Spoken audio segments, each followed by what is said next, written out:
Well, they did it. Nintendo finally announced who's playing Princess Zelda in the upcoming live-action movie. And guess what? They picked an actual woman. Naturally, the internet exploded. Why? Well, not really the internet, but a certain part of the internet. Because somehow, this is now considered a problem. You can't make this up. Zelda, one of the most iconic, most beloved female characters in video game history. And who did the internet demand should play her? Hunter Schafer, a biological male turned trans actress. That's right, because in today's clown world, nothing screams princess more than someone who was born a dude. You seen a TikTok go viral about a fan wanting you to play Zelda in a live-action movie? No, I did not. Yeah, is that something you'd be interested in or a role you would like to pursue? I mean, yeah, that would be cool, like an elf. They argued that since Hunter Schafer looks very close to Zelda, that Nintendo should reach out and cast Hunter for the role, just because the resemblance is close. This went on, sparking wild debates on different avenues on the internet. On one side, they argued that since Hunter now identifies as a woman and looks like Zelda, she should get the role. On the other side, people argue that Zelda is a woman and Hunter was born male. Therefore, he should not get the role and be given to an actual female. This went on for months, an eternal debate that could seal the fate of a beloved franchise. And then, the official news finally came. Bo Bragson was confirmed to be playing Zelda. As soon as Bo Bragson was confirmed, the LGBT community went full meltdown mode. They're crying that, hey, this is trans erasure, this is a slap in the face of representation. They scream, no, what is the casting director doing?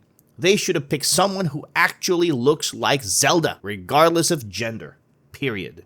But that's not enough for the activist crowd. If your movie doesn't have a trans, a lesbian elf, a person of color, a person with disability, then you're literally a racist, bigot Hitler.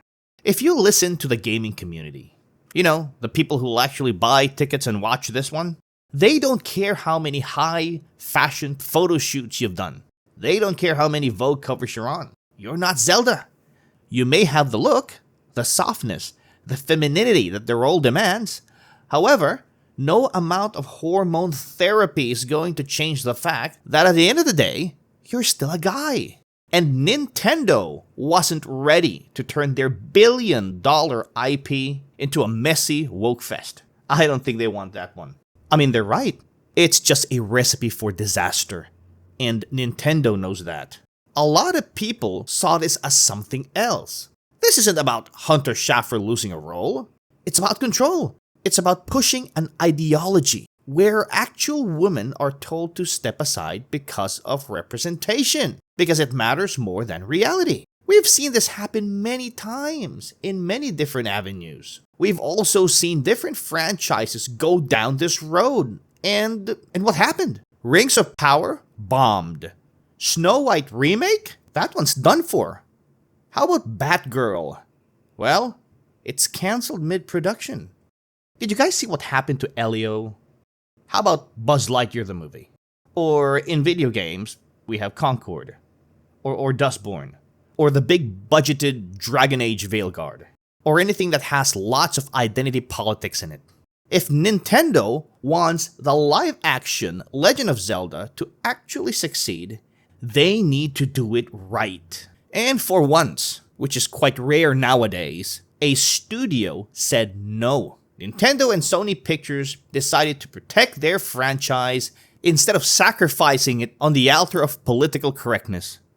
And now, the usual suspects are calling it transphobia. I think the better term here is common sense. You don't mess with a formula that's worked for over 30 years just to appease Twitter. And you know what? People are tired. This could be one reason why people are not showing up in theaters like they used to. They're just sick of being lectured. They're sick of being told that casting someone based on talent, looks, and fit for the role is now some kind of hate crime. Hunter Schafer didn't get the part because she wasn't right for it, period. That's not discrimination. That's called casting. If you don't like it, you can write your own fanfiction. The Legend of Zelda is not some activist playground. Also, who knows? Maybe Hunter didn't actually audition for the role. Maybe the trouble it would have generated is too much, so no audition happened.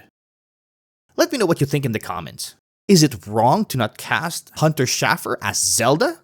Or is this a good example that the entertainment industry needs to grow a spine? Don't forget to hit the like and subscribe button, and I'll see you again on our next video.